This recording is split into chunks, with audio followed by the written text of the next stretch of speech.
আসসালামু আলাইকুম। Channel I সংবাদে সবাইকে আমন্ত্রণ জানাচ্ছি, আমি সোহেল ফাইসাল। বিস্তারিত সংবাদের শুরুতেই জানিয়ে দিচ্ছি ফ্রেশ আটা ময়দা সুজি সংবাদ শিরোনামগুলো। জুলাই সনদ বাস্তবায়নের পথ খুঁজছে বিশেষজ্ঞ কমিটি। গণভোট ও সাংবিধানিক আদেশ নিয়ে রাজনৈতিক দলগুলোর দূরত্ব রাজনৈতিক কৌশল মন্তব্য। গণহত্যার জন্য শেখ হাসিনার শাস্তি ও আওয়ামী লীগের বিচার চাইলেন নাহিদ ইসলাম। দল হিসেবে বিচারের সিদ্ধান্ত এখনো হয়নি জানালেন চিফ প্রসিকিউটর। চূড়ান্ত হল স্ট্যান্ডার্ড চার্টার্ড চ্যানেলে অ্যাগ্রো অ্যাওয়ার্ড 2025-এর পুরস্কার তালিকা। 400-র বেশি আবেদন থেকে সেরাদের সেরা নির্বাচিত। টিভি চ্যানেল ক্যাটাগরিতে সুপার ব্র্যান্ডস বাংলাদেশ অ্যাওয়ার্ডে ভূষিত চ্যানেল আই। গুণগত মান ও ভোক্তার আস্থা অর্জনে 49টি ব্র্যান্ডকে সম্মাননা। মৎস্য ও চিংড়ি খাতে প্রযুক্তিগত উন্নয়নে কক্সবাজারে সেন্টার অব এক্সেলেন্স উদ্বোধন।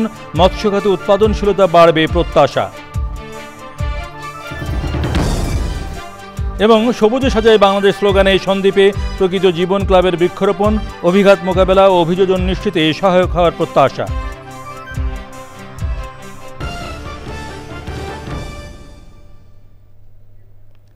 এছাড়াও নিটল টাটা বিশেষ সংবাদে যা থাকছে: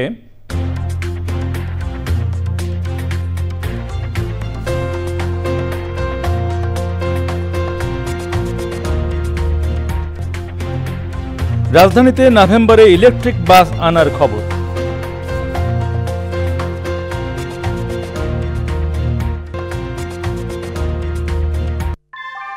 ভূমিকম্প সহনীয় মোস্ট ডিউরেবল দেশের প্রথম থার্মেক্স রড সালাম স্টিল। সালাম স্টিল বোঝে ডিউরেবিলিটি। সালাম স্টিল, মোস্ট ডিউরেবল স্টিল। প্রিয় দর্শক, সংবাদ শিরোনামগুলো জানাচ্ছিলাম। এখনকার সংবাদ আয়োজনে একই সঙ্গে চ্যানেলের ইউটিউব চ্যানেলে এবং চ্যানেলের ওটিটি প্ল্যাটফর্ম আইস্ক্রিনে লাইভ স্ট্রিম হচ্ছে। যাচ্ছে বিস্তারিত সংবাদে। সাংবিধানিক আদেশ, গণভোট এবং আপিল বিভাগের মতামত সমন্বয় করে একটি সমন্বিত পন্থায় জুলাই সনদ বাস্তবায়নের পথ খুঁজছে বিশেষজ্ঞ কমিটি। অতীতে সংবিধান সংশোধনের অভিজ্ঞতা থেকে শিক্ষা নিয়েই জুলাই সনদ বাস্তবায়নের ক্ষেত্রে বিশেষজ্ঞ কমিটি একটি অনন্য পন্থার পক্ষে। জাতীয় ঐক্যমত্য কমিশন বলছে, গণভোট ও সাংবিধানিক আদেশ নিয়ে রাজনৈতিক দলগুলোর মধ্যে আপাত দূরত্ব অনেকটাই রাজনৈতিক কৌশল। জান্নাতুল বাকিয়া কেকার রিপোর্ট। জুলাই সনদকে রাজনৈতিক অঙ্গীকার হিসেবে গণ্য করতে রাজনৈতিক দলগুলো একমত। তবে জুলাই সনদ বাস্তবায়নের প্রক্রিয়া নিয়ে সর্বশেষ বিশেষজ্ঞ কমিটির সুপারিশে গণভোট ও সাংবিধানিক আদেশ সুপারিশ আকারে রাজনৈতিক দলগুলোর কাছে জাতীয় ঐক্যমত্য কমিশন উপস্থাপন করলে দলগুলোর মধ্যে দূরত্ব আরও বাড়ে। তারা যেটা চাচ্ছে সাংবিধানিক বৈধতা, সেটাই তাদের মূল দাবি মনে হচ্ছে। প্রশ্ন করেছিলাম তাদেরকে যে যেখানে আলোচনা অব্যাহত আছে সেখানেই ভাবে রাজপথে কেন আসলেন আপনারা? ওনারা বললেন, তাতে কি আছে, আমরা জনগণকে বলছি, আমরা তো কোনো বিশৃঙ্খলা করছি না। গত 17 সেপ্টেম্বর বিশেষজ্ঞ কমিটির সুপারিশ অনুযায়ী সাংবিধানিক আদেশ উপস্থাপনের পর এর এখতিয়ার নিয়ে দলগুলোর মধ্যে মতপার্থক্য দেখা দেয়। ফলে আবারও বিশেষজ্ঞ কমিটির মতামত নিচ্ছে জাতীয় ঐক্যমত্য কমিশন। জুলাই সনদে কিছু কিছু সংস্কারের কথা আছে যেগুলো খুবই মৌলিক এবং এগুলো আমাদের বর্তমান সংবিধানের মূল কাঠামোকে পরিবর্তন করবে। 142 ধারায় সংবিধান সংস্কার করে আপনি সংবিধানের মূল কাঠামো পরিবর্তন করতে পারেন না। সেই কনটেক্সট থেকে আমরা যেই গণভোটের কথা বলছি এটা খুবই তাৎপর্যপূর্ণ। বিশেষজ্ঞ কমিটির এই সদস্য বলছেন, জুলাই সনদ বাস্তবায়নের বিষয়টি পুরোপুরি রাজনৈতিক হলেও জটিলতা নিরসনে আইনগত সমাধানের জন্য আপিল বিভাগের মতামত নেওয়ার সুপারিশ করা হবে। যেহেতু বর্তমানের সরকারের কর্তৃত্বের ধরন এবং এর ব্যাপকতা এবং এটা কতটা সুদূর প্রসারী সেটা নিয়ে প্রশ্ন এবং বিতর্ক হতে পারে। সেই কারণে আমরা বলেছি যে আদেশ দিলেই যে হয়ে যাচ্ছে তা না, কাজেই আদেশকে শেষ পর্যন্ত জনগণের কাছে নিয়ে যেতে হবে। জাতীয় ঐক্যমত্য কমিশন বলছে, অক্টোবরের প্রথম দিকে তারা আবারও দলগুলোর সাথে বৈঠক করবে। সাংবিধানিক আদেশ দেওয়ার সরকারের এখতিয়ার নাই বলে বলেছে তারা বিশেষজ্ঞ। তারা সুপারিশ করেছেন যে সিওর মাধ্যমে এটা করার, এবং তারা মনে করে যে এটা সাংবিধানিক হবে। রাজনৈতিক দলগুলোর মতপার্থক্য কমানোরও চেষ্টা করছে commission. Jannatul বাকিয়া Keka, channel I, Dhaka. July আগস্টে গণহত্যার জন্য শেখ হাসিনা সহ ৩ জনের কঠোর শাস্তি চেয়েছেন এনসিপির আহ্বায়ক নাহিদ ইসলাম। একই সাথে ওই অপরাধের জন্য দল হিসেবে আওয়ামী লীগের বিচার করতে হবে বলে দাবি করেন তিনি। চিফ প্রসিকিউটর তাজুল ইসলাম বলেছেন, ওই অপরাধের জন্য দল হিসেবে আওয়ামী লীগের বিচার করার বিষয়ে এখনও সিদ্ধান্ত নেননি তারা। মাজহারুল হক মান্নার রিপোর্ট। মানবতাবিরোধী অপরাধের মামলায় শেখ হাসিনা সহ ৩ জনের বিরুদ্ধে এনসিবির আহ্বায়ক নাহিদ ইসলাম সাক্ষ্য দেওয়ার পর তাকে জেরা করেন স্টেট ডিফেন্স আইনজীবী।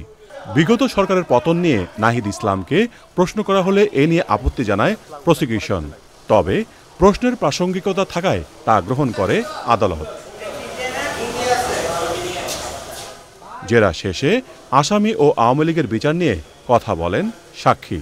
যারা আসামি তাদের যাতে কঠোর শাস্তি প্রদান করা হয় এবং শেখ হাসিনা যেহেতু দলীয় প্রধান এবং রাজনৈতিকভাবে ক্ষমতা নিরঙ্কুশ করতে, ক্ষমতায় টিকে থাকতে জনগণের বিরুদ্ধে গিয়ে তাকে জনগণকে হত্যার সিদ্ধান্ত তিনি নিয়েছিলেন। ফলে এটা আওয়ামী লীগের সংগঠিত অপরাধ। রাজনৈতিকভাবে আওয়ামী লীগকে দল হিসেবে বিচারের আওতায় দ্রুত সময়ের মধ্যে আনা উচিত। তার বিরুদ্ধে এক দফা ঘোষণা করাটা, তাকে উৎখাত করার প্রস্তুতি নেওয়াটা বৈধ। এখানে কোনো ষড়যন্ত্রের কিছু নাই, এটা জনগণের পক্ষ থেকে বৈধ ছিল। আওয়ামী লীগের বিচার নিয়ে নাহিদ ইসলামের বক্তব্যের পরিপ্রেক্ষিতে কথা বলেন চিফ প্রসিকিউটর। ব্যক্তির বিরুদ্ধে যে সমস্ত সাক্ষ্য প্রমাণ আসছে, সেই সব সাক্ষ্য প্রমাণের মধ্যেও দল হিসাবে সেই সময়ের ক্ষমতাসীন যে দল ছিল আওয়ামী লীগ, তার সহযোগী সংগঠন হিসাবে যুবলীগ, ছাত্রলীগ, স্বেচ্ছাসেবক লীগ, 14 দল, তাদের সম্পৃক্ততার অকাট্য প্রমাণ কিন্তু আদালতে আসছে। সুতরাং এই সিদ্ধান্ত নেবার সুযোগ আছে। আমরা এখনও সিদ্ধান্ত নেই, দেখা যাক, আমরা এটা নিয়ে ভাবব। এরপর সাক্ষ্য দিয়েছেন ঢাকা বিশ্ববিদ্যালয়ের সাবেক শিবির নেতা ও আপ বাংলাদেশের আহ্বায়ক আলী আহসান মোহাম্মদ জুনায়েদ। এদিকে রংপুরে আবু সাইদ মামলায় আসামিদের বিরুদ্ধে সাক্ষ্য দিয়েছেন আয়ান নামে প্রত্যক্ষদর্শী একজন। মাজহারুল হক মান্না, চ্যানেল আই, ঢাকা। অন্তর্বর্তী সরকারের প্রধান উপদেষ্টা অধ্যাপক মোহাম্মদ ইউনূস জাতিসংঘ সাধারণ পরিষদের ৮০তম অধিবেশনে যোগ দিতে আজ রাতে যুক্তরাষ্ট্রের নিউ ইয়র্কের উদ্দেশ্যে ঢাকা ছাড়বেন। সফরসূচি অনুযায়ী তিনি ২২ সেপ্টেম্বর নিউ ইয়র্কে পৌঁছাবেন এবং ২৬ সেপ্টেম্বর সাধারণ পরিষদের অধিবেশনে ভাষণ দেবেন। এছাড়া প্রধান উপদেষ্টা একাধিক উচ্চ পর্যায়ের বৈঠকে অংশ নেবেন এবং গুরুত্বপূর্ণ বিভিন্ন বৈশ্বিক অনুষ্ঠানে উপস্থিত থাকবেন। প্রধান উপদেষ্টা তার ভাষণে বিগত ১ বছরে অন্তর্বর্তী সরকারের সংস্কারমূলক উদ্যোগ, ২০২৪ সালের জুলাই গণ অভ্যুত্থানের প্রত্যাশা এবং ২০২৬ সালের ফেব্রুয়ারিতে অবাধ, সুষ্ঠু, অংশগ্রহণমূলক নির্বাচন আয়োজনের দৃঢ় অঙ্গীকার বিশ্ব নেতাদের সামনে তুলে ধরবেন। সফরে প্রধান উপদেষ্টার সঙ্গে ৪ জন রাজনৈতিক নেতা থাকছেন। তারা হলেন বিএনপির মহাসচিব মির্জা ফখরুল ইসলাম আলমগীর, জামায়াতে ইসলামের নায়েবে আমির সৈয়দ আবদুল্লাহ মাহমুদ তাহের, জাতীয় নাগরিক পার্টি এনসিপির সদস্য সচিব আক্তার হোসেন এবং বিএনপির ভারপ্রাপ্ত চেয়ারম্যান তারেক রহমানের পররাষ্ট্র বিষয়ক উপদেষ্টা হুমায়ুন কবির।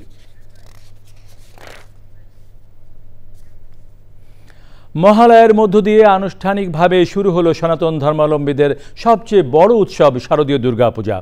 ভক্তদের প্রত্যাশা, মর্তলোকে এসে দেবী দুর্গা অশুভ শক্তির বিনাশ করবেন।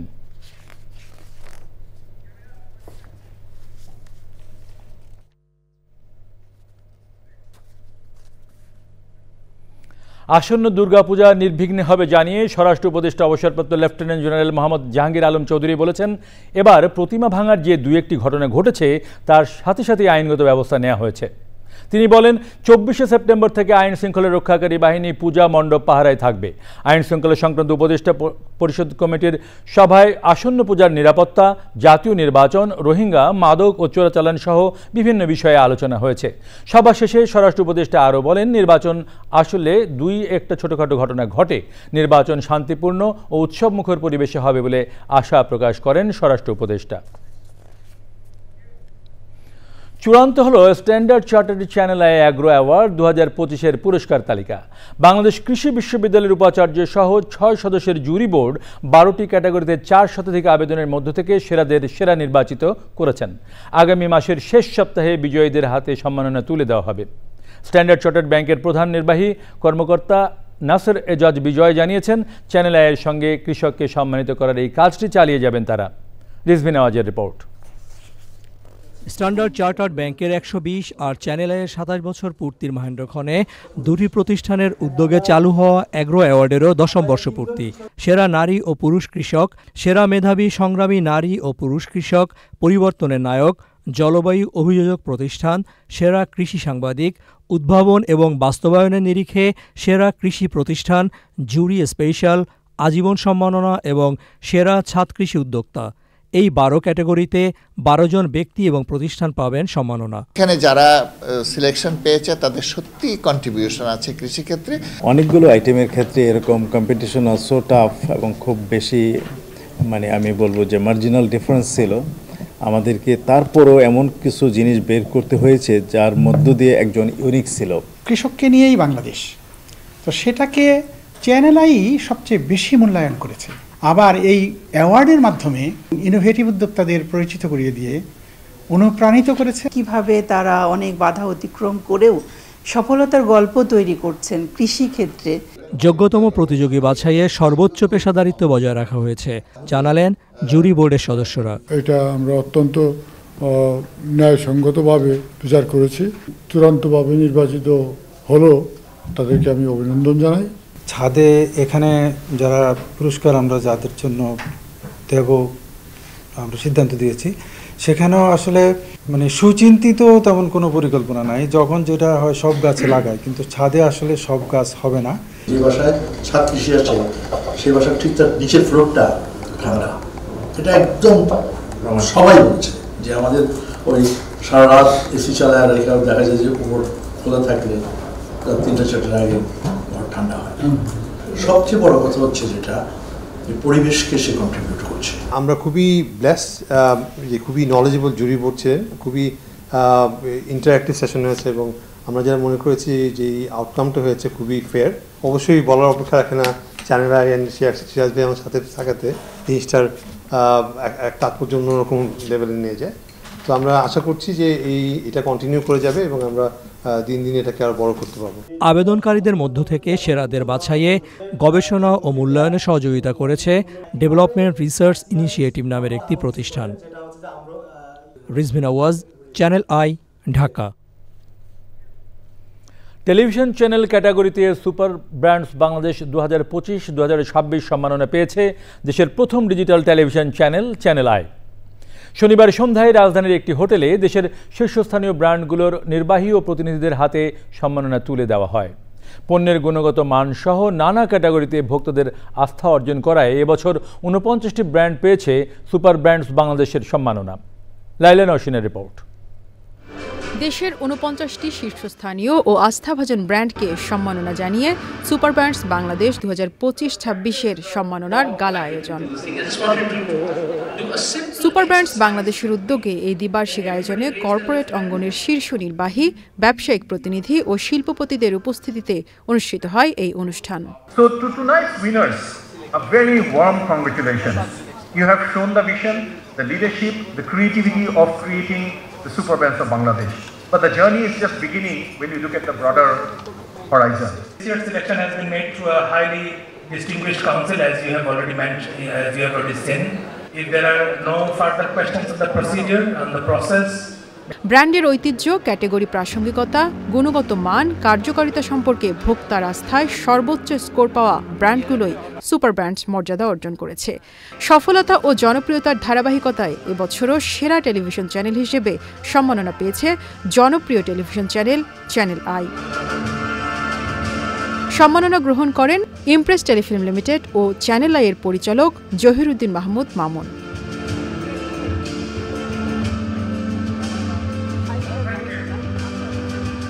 নিউজ চ্যানেল ক্যাটাগরিতে সম্মাননা পেয়েছে Jamuna television. Super brand Bangladesh সম্মাননা পাওয়া অন্যান্য ব্র্যান্ডের মধ্যে সিমেন্ট ক্যাটাগরিতে শাহ সিমেন্ট পুরস্কার পেয়েছে। এছাড়াও এসিআই, ইস্টার্ন ব্যাংক, মাস্টারকার্ড, আকিস সিরামিক্স, একেএস স্টিল, বসুন্ধরা, মেঘনা গ্রুপ, প্রাণ আরএফএল গ্রুপ, বিআরবি কেবলস সহ অন্যান্য ব্র্যান্ডের হাতে পুরস্কার তুলে দেন জুরি বোর্ডের সদস্যরা। অনুষ্ঠানে সুপার ব্র্যান্ডস বাংলাদেশ 2025-26 শীর্ষক প্রকাশনাটির মোড়ক উন্মোচন করা হয়। লাইলা নওশিন, চ্যানেল আই, ঢাকা। কক্সবাজারে মৎস্য ও চিংড়ি খাতের প্রযুক্তিগত উন্নয়ন ও সহযোগিতা বাড়াতে সেন্টার অব এক্সেলেন্স উদ্বোধন করা হয়েছে। এর মাধ্যমে বাংলাদেশের সম্ভাবনাময় মৎস্য খাতের উৎপাদনশীলতা বাড়বে বলে মনে করেন সংশ্লিষ্টরা। সেন্টারটি উদ্বোধন করেন মৎস্য ও প্রাণী সম্পদ মন্ত্রণালয়ের উপদেষ্টা ফরিদা আক্তার। তানভীর আশিকার রিপোর্ট। বাংলাদেশ ও নেদারল্যান্ডসের যৌথ উদ্যোগে ফুডটেক বাংলাদেশ কর্মসূচির আওতায় প্রতিষ্ঠা করা হয়েছে সেন্টার অফ এক্সেলেন্স। সংশ্লিষ্টরা জানিয়েছেন, মৎস্য ও চিংড়ি খাতে আধুনিক প্রযুক্তি, ইনপন্ড রেসওয়ে সিস্টেম ব্যবহার করে উৎপাদনশীলতা বৃদ্ধি, বাজার সম্প্রসারণ এবং টেকসই খামার ব্যবস্থা নিশ্চিত করাই এর লক্ষ্য। সেন্টার অফ এক্সেলেন্স উদ্বোধন করেন মৎস্য ও প্রাণী সম্পদ মন্ত্রণালয়ের উপদেষ্টা। অল্প জায়গায় বেশি উৎপাদন করতে হয়, তাহলে আমাদেরকে কিছু প্রযুক্তি লাগবে। এরা যে প্রযুক্তিটা ডেভেলপ করছে সেটার মধ্যে আমাদের কনসার্নটা হলো যে এটা যেন ক্ষুদ্র খামারিদের কাছে পৌঁছাতে পারে। এটা আমরা আলোচনা করেছি এবং ডাইরেক্টরেট অফ ফিশারিজ সেটা নিয়ে কাজ করছেন। বাংলাদেশের মৎস্য খাতের সম্ভাবনা নিয়ে কথা বলেন নেদারল্যান্ডসের রাষ্ট্রদূত Joris van Bommel. Well, this Center of Excellence is a real good example of how we collaborate between the Netherlands and Bangladesh. I think by nature we are two countries who look alike. We work with water, we work in the agriculture sector, and we work in the aquaculture sector. And linking the two countries via the Center of Excellence on innovation will help very much in increasing productivity and looking at sustainability options, etc. অনুষ্ঠানটি হওয়ার কথা ছিল টেকনাফের খারাংখালীর গ্রোটেক aquaculture প্রাঙ্গণে, তবে ভারী বৃষ্টির কারণে যোগাযোগ ব্যবস্থা ব্যাহত হওয়ায় কক্সবাজার শহরের একটি রিসোর্টে সেন্টার অফ এক্সেলেন্সের উদ্বোধন অনুষ্ঠান আয়োজন করা হয়। কক্সবাজার থেকে তানভীর আশিক, চ্যানেল আই। সবুজে সাজায় বাংলাদেশ স্লোগানে দ্বীপ উপজেলায় সন্দ্বীপের পরিবেশ প্রতিবেশের টেকসই উন্নয়নে বৃক্ষরোপণ করেছে প্রকৃতি ও জীবন ক্লাব। উপকূলীয় অঞ্চলে সুরক্ষা বলয় তৈরির অভিযাত্রায় সহযোগিতায় রয়েছে মোবাইল নেটওয়ার্ক অপারেটর বাংলালিংক। এমন উদ্যোগ জলবায়ু পরিবর্তনে বিরূপ অভিঘাত মোকাবেলা ও অভিযোজন নিশ্চিতে সহায়ক হবে বলে প্রত্যাশা করেন বিশিষ্টজনরা। জাহিদ হাসান শাকিলের তথ্য ও ভিডিওচিত্রে আফরোজা হাসির রিপোর্ট।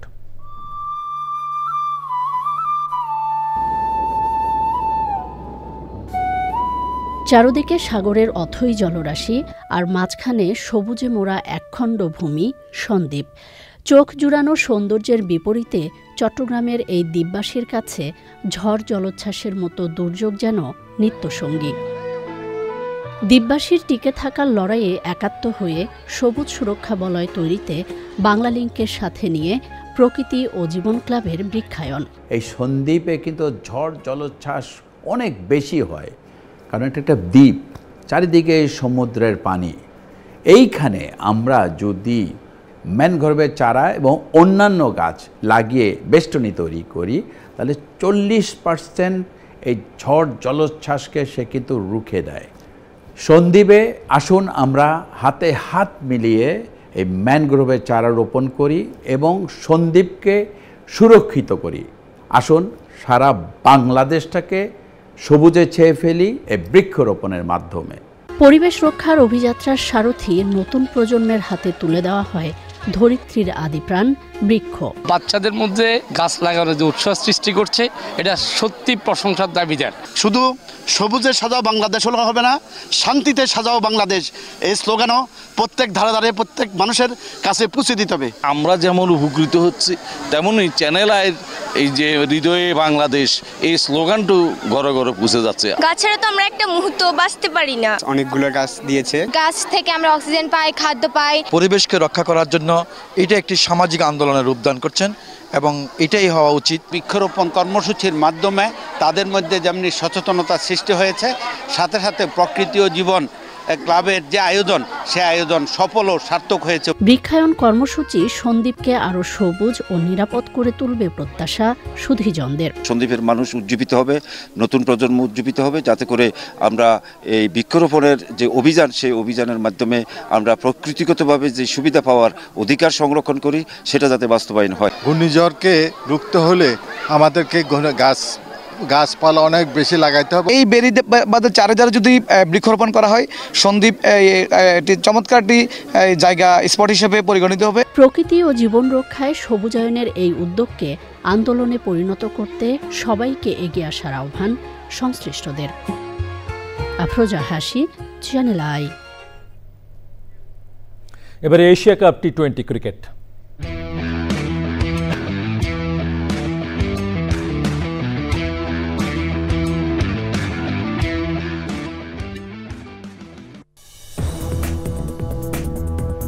সংবাদে আবারও আমন্ত্রণ।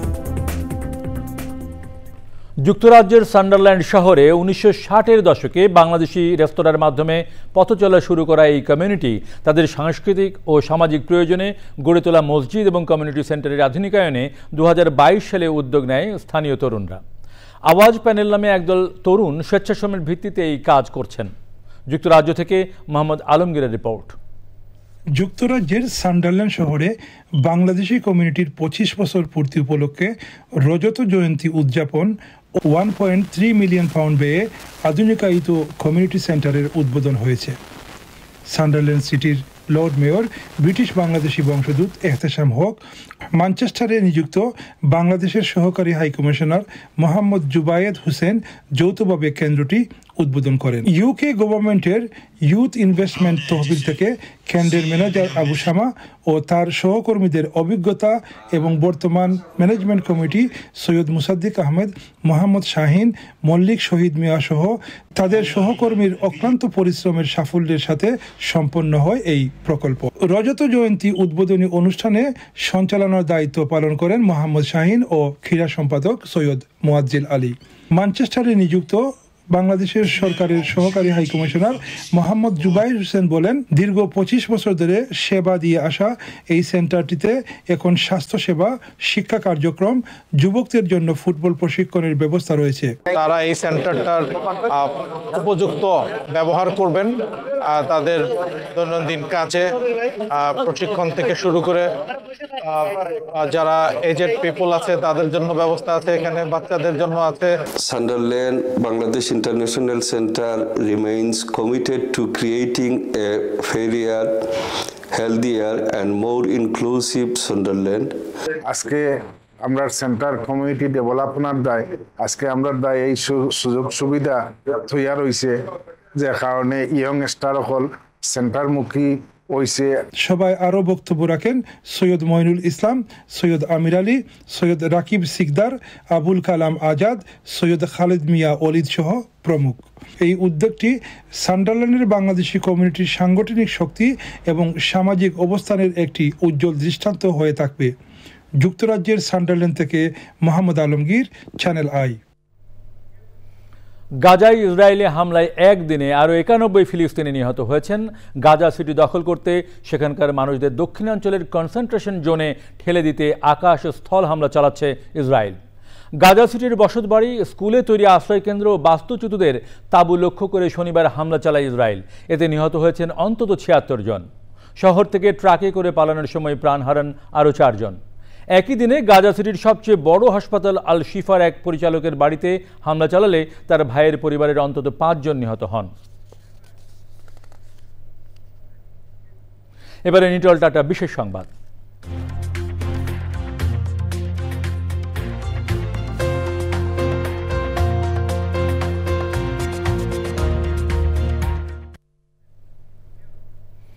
নভেম্বরে ইলেকট্রিক বাস আনার ব্যাপারে আগামী ক্যাবিনেট সভায় কথা বলতে চান বলে জানিয়েছেন পরিবেশ, বন ও জলবায়ু পরিবর্তন মন্ত্রণালয়ের উপদেষ্টা সৈয়দা রিজওয়ানা হাসান। রাজধানীর আগারগাঁওয়ে পরিবেশ অধিদপ্তরের 3য় এনডিসি কর্মশালায় এসব কথা বলেন উপদেষ্টা। বলেছেন, এবারের এনডিসিতে তরুণদের যুক্ত করার নতুন উদ্যোগ নেওয়া হয়েছে। তিনি জানান, ওয়েস্ট ম্যানেজমেন্ট বিনিয়োগ করতে অনেকেরই অনাগ্রহী। অনুষ্ঠানে পরিবেশ অধিদপ্তরের মহাপরিচালক ডক্টর মোহাম্মদ কামরুজ্জামান ছিলেন। আমরা স্বল্পোন্নত দেশ থেকে মধ্যম আয়ের দেশে যাওয়ার চেষ্টা করতেছি। আমি কোনো মধ্যম আয়ের দেশে এই অবস্থা দেখিনি। নিজেদের বর্জ্য কোথায় যায় খেয়াল রাখবো না, এটা হয় না, হতে পারে না। এনডিসি কিছু ভিত্তি আছে, তার সাথে আমাদের জাতীয় জীবনের প্রায়োরিটি হচ্ছে বর্জ্য ব্যবস্থাপনা, এবং সেটারও আপনার এনডিসির সাথে লিঙ্ক আছে। বিসিডিপিতে ব্যাংকেবল প্রজেক্টের মধ্যে কিন্তু এই আজকে যে এনডিসির কিছু কাজের কথা বললেন, এগুলা কিছু কাজ ওই ব্যাংকেবল প্রজেক্টের মধ্যে আমরা হয়তো ইনক্লুড করতে পারব। এবারে কৃষি সংবাদ।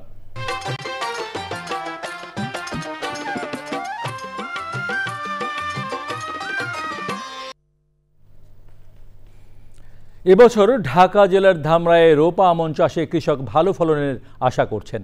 পর্যাপ্ত বৃষ্টিপাত ও অনুকূল আবহাওয়ায় গত বছরের ক্ষতি পুষিয়ে নিতে সাহায্য করবে বলে মনে করছেন চাষিরা।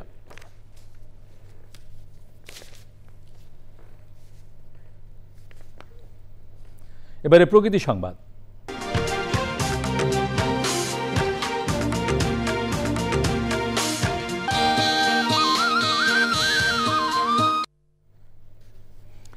বাগেরহাটে শিক্ষার্থীদের জন্য সুপেয় পানির ব্যবস্থা করেছেন জেলা বিএনপির যুগ্ম আহ্বায়ক শেখ ফরিদুল ইসলাম। জেলার রামপাল পাইলট বালিকা বিদ্যালয়ে শিক্ষার্থীদের জন্য টিউবওয়েল উদ্বোধন করেন তিনি। ফরিদুল ইসলাম বিদ্যালয় প্রাঙ্গণে 2টি ওষুধি গাছের চারাও রোপণ করেন। এ সময় তিনি বলেন, চাহিদা অনুযায়ী মোংলা, রামপাল বিভিন্ন শিক্ষা প্রতিষ্ঠানে টিউবওয়েল স্থাপনের কাজ চলমান রয়েছে। আয়োজনে স্থানীয় নেতাকর্মীরা ছিলেন।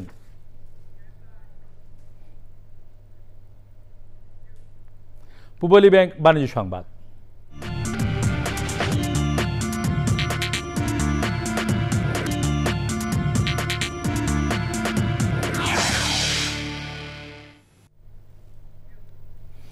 উদ্যোগ নিতে অনিচ্ছা ও বিনিয়োগে বাধার কারণে গার্মেন্টস শিল্প ছাড়া অন্য কোনো খাত মার্কিন শুল্ক ছাড়ের সুবিধা নিতে পারেনি বলে মন্তব্য করেছেন বাণিজ্য উপদেষ্টা শেখ বশির উদ্দিন। রোববার অটোমোবাইল ও হালকা শিল্প খাতের উদ্যোক্তাদের নিয়ে বিসিআই আয়োজিত মেলার সমাপনী দিনে এসব কথা বলেন বাণিজ্য উপদেষ্টা। জানান, পণ্যের বহুমুখীকরণের সংখ্যা না বাড়িয়ে বরং সুনির্দিষ্ট পণ্যের সক্ষমতা বাড়াতে পরিকল্পনা দরকার। এ সময় হালকা, প্রকৌশল ও অটোমোবাইল শিল্পে ব্যাংক ঋণ নিশ্চিত করার দাবি জানান উদ্যোক্তারা।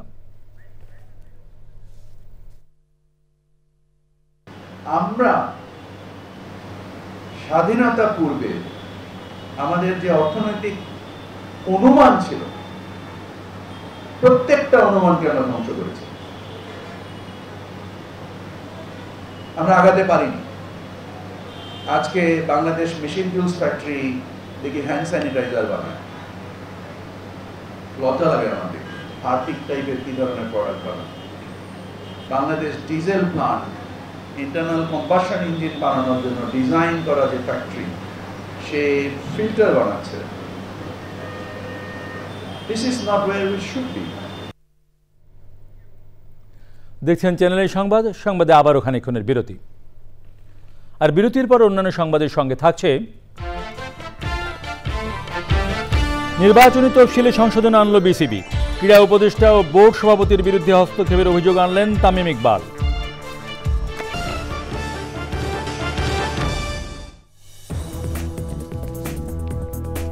সংবাদে আবারও আমন্ত্রণ। দুর্যোগ ব্যবস্থাপনা ও ত্রাণ সচিব মোস্তাফিজুর রহমান বলেছেন, রোহিঙ্গারা বাংলাদেশের জন্য কঠিন বাস্তবতা। বিশ্বব্যাংকের অর্থায়নে প্রায় 9.5 কোটি টাকা ব্যয়ে 2টি প্রকল্প নিয়ে আলোচনা অনুষ্ঠানে প্রধান অতিথির বক্তব্যে তিনি কথা বলেন। Host and Rohingya enhancement of life project help এবং inclusive services and opportunities for host community and displaced Rohingya population ISO নামের প্রকল্প দুটি সরকারের বিভিন্ন মন্ত্রণালয়, উন্নয়ন সহযোগী সংস্থা এবং এনজিও মিলে বাস্তবায়িত হচ্ছে। সোনারগাঁও হোটেলে স্বাগত বক্তব্যে বিশ্বব্যাংকের কান্ট্রি ডিরেক্টর পেম বাস্তুচ্যুত রোহিঙ্গাদের আশ্রয় দেওয়ার জন্য আবারও বাংলাদেশকে ধন্যবাদ জানান। We are closely coordinating with the UN agency, other development partners, NGOs and key stakeholders. This is absolutely about the bank alone. It's the bank also as a convening and working with all the counterparts, of course under the guidance of the government. When I sometimes visit the camps area and the local area, I found that there are many difficulties. We like or dislike, it's not a matter. The Rohingya is here, it is the reality. And this reality, the host community people, those who are living this area, really they are facing very types of problems here. এবারে খেলার খবর।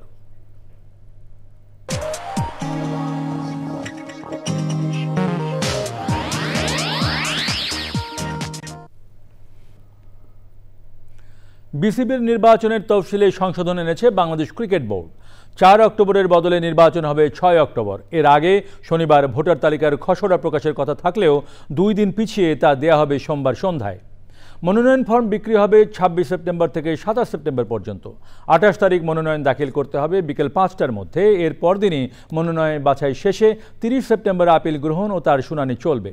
1 October দুপুর 12টা পর্যন্ত করা যাবে মনোনয়ন প্রত্যাহার। একই দিন দুপুর 2টায় দেয়া হবে প্রার্থীদের চূড়ান্ত তালিকা। 6 অক্টোবর সকাল থেকে বিকেল 4টা পর্যন্ত হোটেল সোনারগাঁয়ে হবে পরিচালক পরিষদ পদের ভোট গ্রহণ। এর সাথে শেষ করছি এখনকার সংবাদ। সবশেষে ফ্রেশ আটা ময়দা সুজি সংবাদ শিরোনামগুলো জানিয়ে দিচ্ছি আরও একবার। জুলাই সনদ বাস্তবায়নের পথ খুঁজছে বিশেষজ্ঞ কমিটি। গণভোট ও সাংবিধানিক আদেশ নিয়ে রাজনৈতিক দলগুলোর দূরত্ব রাজনৈতিক কৌশল মন্তব্য। গণহত্যার জন্য শেখ হাসিনার শাস্তি ও আওয়ামী লীগের বিচার চাইলেন নাহিদ ইসলাম। দল হিসেবে বিচারের সিদ্ধান্ত এখনো হয়নি জানালেন চিফ প্রসিকিউটর। চূড়ান্ত হলো Standard Chartered Channel I agro award 2025-এর পুরস্কার তালিকা। 400-র বেশি আবেদন থেকে সেরাদের সেরা নির্বাচিত। টিভি চ্যানেল ক্যাটাগরিতে সুপার ব্র্যান্ডস বাংলাদেশ অ্যাওয়ার্ডে ভূষিত চ্যানেল আই। গুণগত মান ও ভোক্তার আস্থা অর্জনে 49টি ব্র্যান্ডকে সম্মাননা। মৎস্য ও চিংড়ি খাতের প্রযুক্তিগত উন্নয়নে কক্সবাজারে সেন্টার অব এক্সেলেন্স উদ্বোধন। মৎস্য খাতে উৎপাদনশীলতা বাড়বে প্রত্যাশা। এবং সবুজে সাজায় বাংলাদেশ স্লোগানে সন্দ্বীপে প্রকৃতি ও জীবন ক্লাবের বৃক্ষরোপণ। অভিঘাত মোকাবেলা অভিযোজন নিশ্চিতে সহায়ক হওয়ার প্রত্যাশা।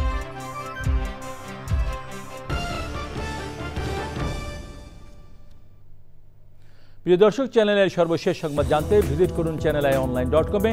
যুক্ত থাকুন আমাদের সোশ্যাল মিডিয়া প্ল্যাটফর্মগুলোর সাথে। আমাদের পরের সংবাদ দেখার আমন্ত্রণ রইল। সবাইকে ধন্যবাদ।